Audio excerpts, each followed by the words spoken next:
Welcome back to the Deep Dive. We're here to help you get truly well-informed fast.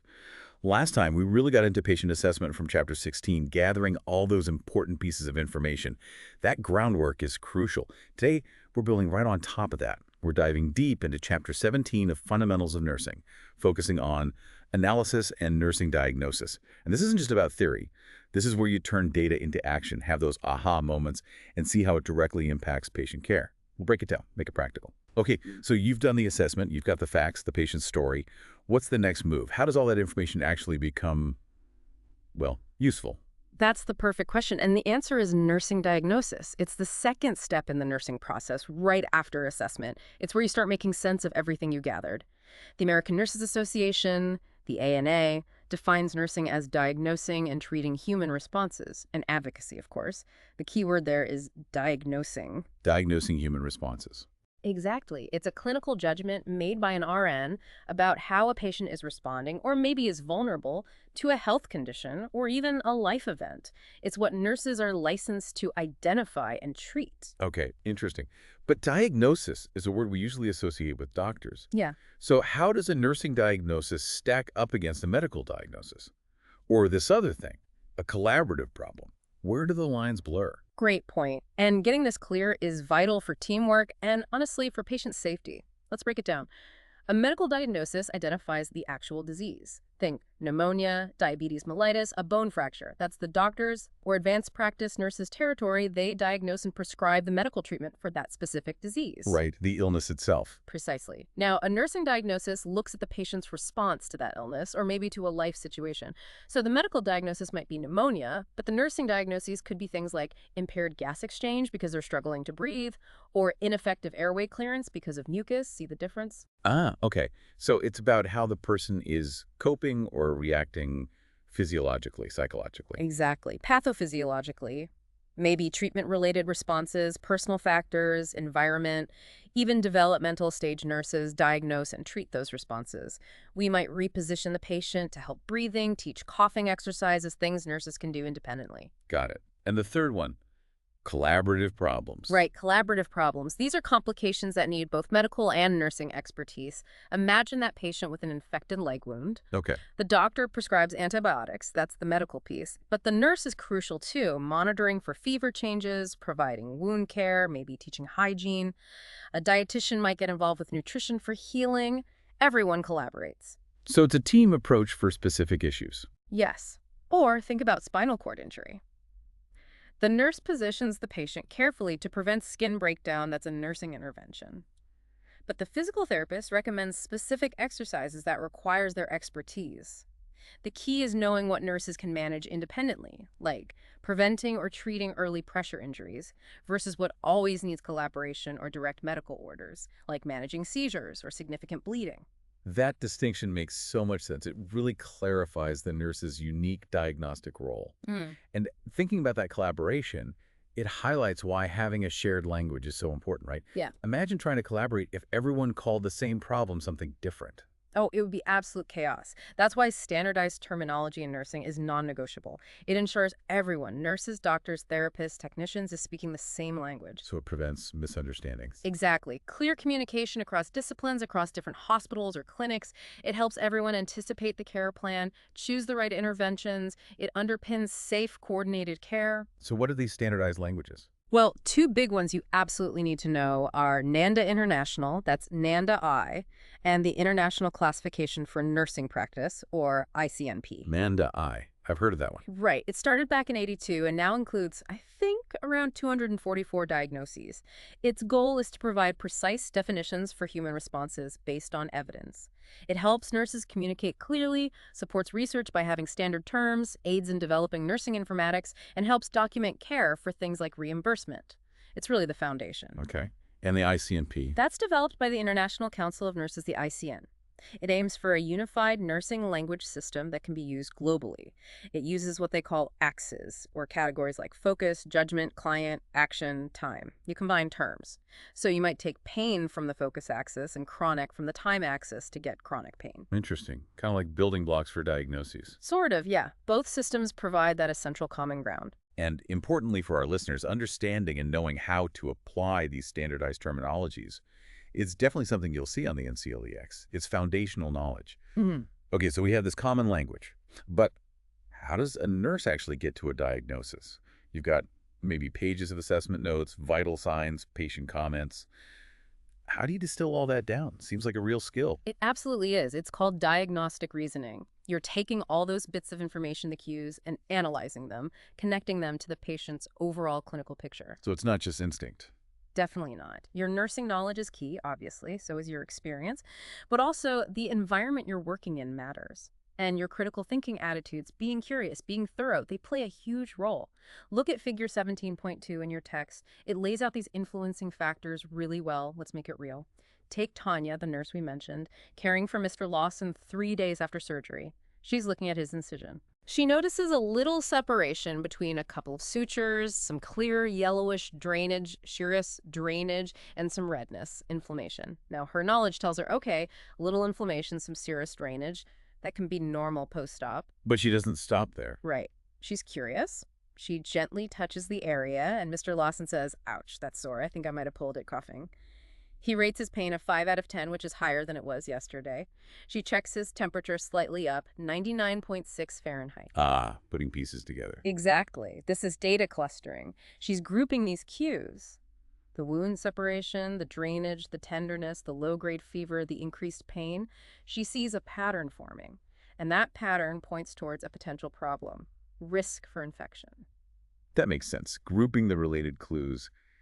But just finding a pattern isn't the same as naming the problem, right? What's the next step from pattern to diagnosis?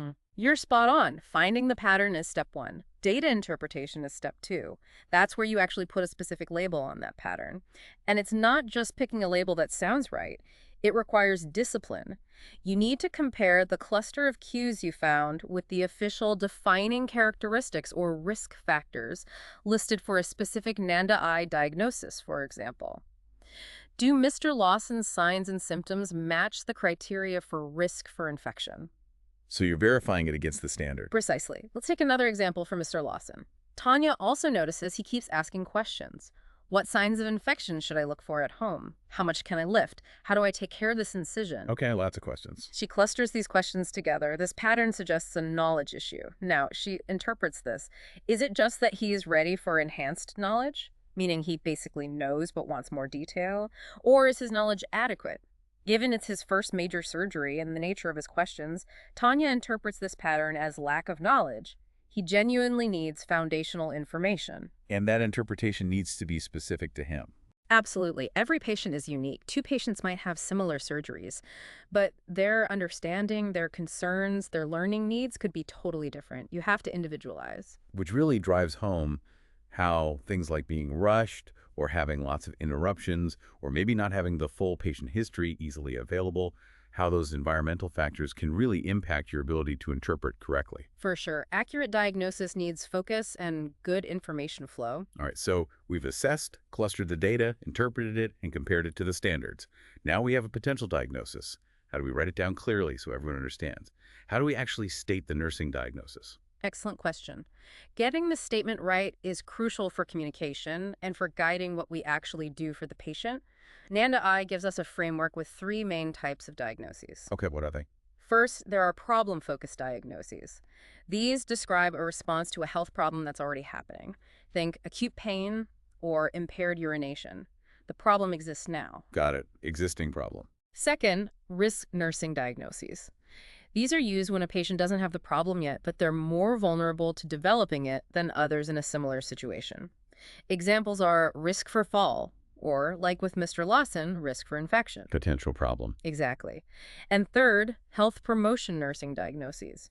These reflect a patient's motivation and desire to increase their well-being and actualize their health potential, like readiness for enhanced nutrition or positive family support. It's about moving towards wellness. Okay, problem, risk, and health promotion. How do you structure the statement, especially for that first type, the problem-focused one? For a problem-focused diagnosis, the statement ideally has 3 parts. Part 1 is the diagnostic label itself, the official NANDA-I name, like lack of knowledge. Part 2 is the related factor. This is what's contributing to or associated with the patient's response. It's often introduced with related to, so lack of knowledge related to inexperience with surgery.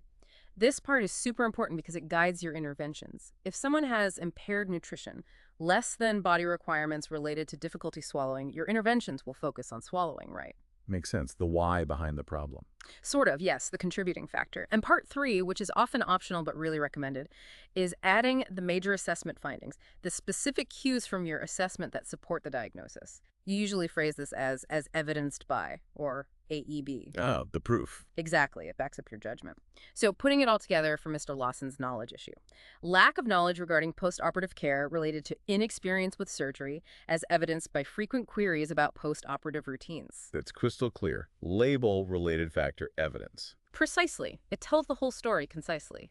But writing these perfectly probably takes practice. What are some common mistakes or pitfalls nurses should watch out for when they're formulating these diagnostic statements? It feels like there could be traps. Oh, absolutely. There are definitely common errors to avoid. Box 17.3 in the text has a good list, but let's hit the highlights. One big one is identifying a medical diagnosis instead of the patient's response. Don't write hypertension. Write the response, maybe risk for unstable blood pressure or ineffective health management if they aren't managing it well. Focus on the patient's reaction, not the disease name. Right. Another is stating just a single symptom. Shortness of breath isn't a nursing diagnosis, it's a cue. A cluster of cues like shortness of breath, using accessory muscles, and abnormal breath sounds might lead to ineffective breathing pattern. Also, be careful that the related factor is something nurses can actually treat.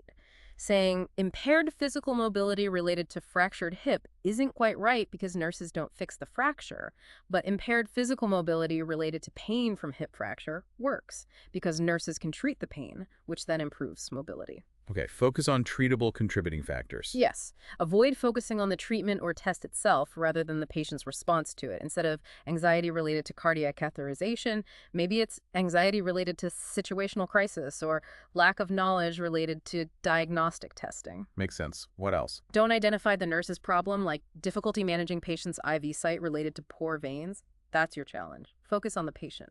Risk for infection related to compromised IV access. Right, keep it patient-centered. Also, avoid stating a nursing intervention or a goal as the diagnosis. And be very careful about making prejudgmental or legally risky statements. Stick to objective data. Avoid things like non-compliance related to lazy attitude. Instead, explore the reason maybe it's ineffective health management related to insufficient knowledge of medication schedule. So, be objective and specific. And finally, avoid circular statements like impaired skin integrity related to altered skin integrity. That tells you nothing new. And don't include multiple problems in one diagnosis. If a patient has both pain and anxiety, those are two separate nursing diagnoses, each needing its own focus. Wow, okay. Lots to keep in mind there. Precision really matters. So let's say Tanya has now accurately identified several diagnoses for Mr. Lawson: lack of knowledge, risk for infection, anxiety, acute pain. How does she decide what to tackle first? There's only so much time. How do you prioritize? That's a critical clinical judgment call. Prioritization isn't static. It changes as the patient's condition evolves. You generally classify diagnoses as high, intermediate, or low priority. High priority are things that, if untreated, could harm the patient. Think airway, breathing, circulation issues. Impaired gas exchange would usually be high priority. Makes sense. Life-threatening first. Right. Intermediate priority involves non-emergency, non-life-threatening needs, like risk for infection. Low priority often focus on long-term well-being or future needs. In Mr. Lawson's case, Tanya has acute pain and anxiety and risk for infection and lack of knowledge. The infection risk is important, definitely intermediate. But Tanya knows that if Mr. Lawson is in significant pain or highly anxious, he won't be able to focus or learn effectively. So addressing pain and anxiety enables other things. Exactly. So she might prioritize managing his pain and anxiety first, making him comfortable and receptive. Then she can effectively address the lack of knowledge. She's still monitoring for infection signs constantly, but the immediate focus might be pain-anxiety relief to facilitate the rest of the care. Priorities are dynamic. It really shows how interconnected everything is. Pain affects learning, anxiety affects coping. How can nurses get a handle on all these connections? Is there a way to visualize it? There is.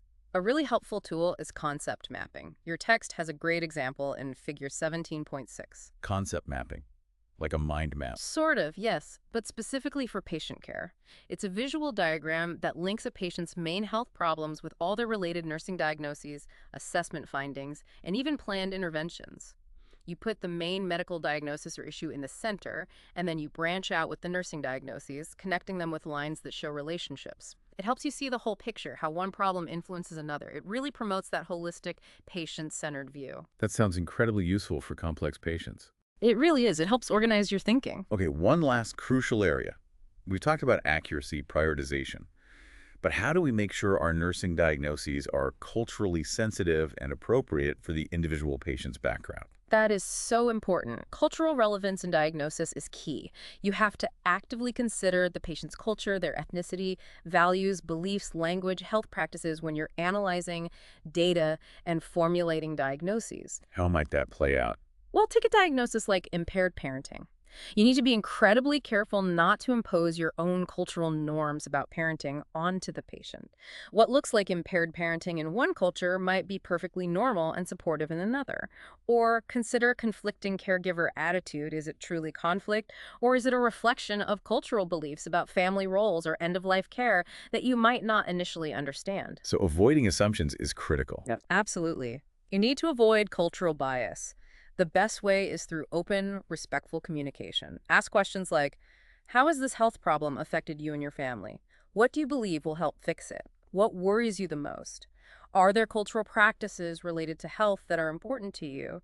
And crucially, after you formulate a potential diagnosis, check back with the patient. Based on what you've told me and what I've observed, I'm thinking the main issue we need to work on is state the issue simply. Does that sound right to you? Do you agree? That validation is essential for culturally competent care. That dialogue seems key to getting it right and building trust. So we've crafted these careful, culturally sensitive nursing diagnoses. How do they actually connect to the day-to-day planning of care? And where does technology like the electronic health record, the EHR, fit in? The nursing diagnosis is really the linchpin. It provides that common, standardized language we talked about, allowing nurses to communicate patient needs effectively, not just with other nurses, but with the whole healthcare team.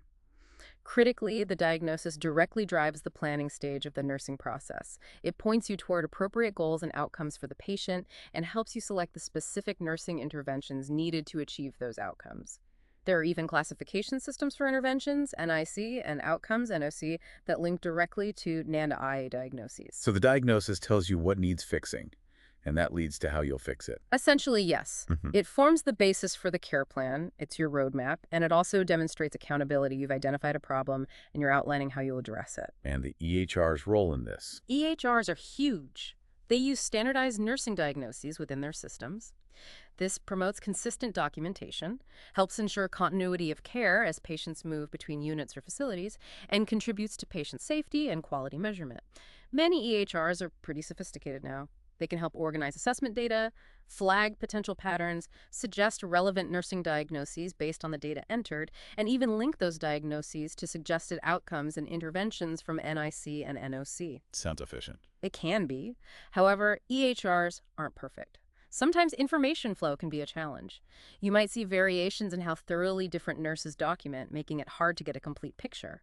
Often there isn't one central place in the EHR where the entire team can easily see the prioritized list of problems and the overall plan.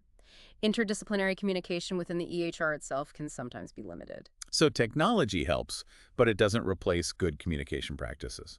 Exactly. You still need to actively communicate diagnoses accurately and promptly, especially during handoffs. You need to confirm understanding, you need to collaborate with your colleagues, talk to them, and make sure crucial information like the top priority diagnoses is documented in a way that's easily accessible to everyone involved in the patient's care. Ultimately, getting the assessment and the nursing diagnosis right, that's fundamental. It's a core competency tested on the NCLEX, and it's absolutely essential for providing safe, effective, individualized patient care, whether you're in a hospital, a clinic, or doing home care. This has been such an insightful deep dive into nursing diagnosis.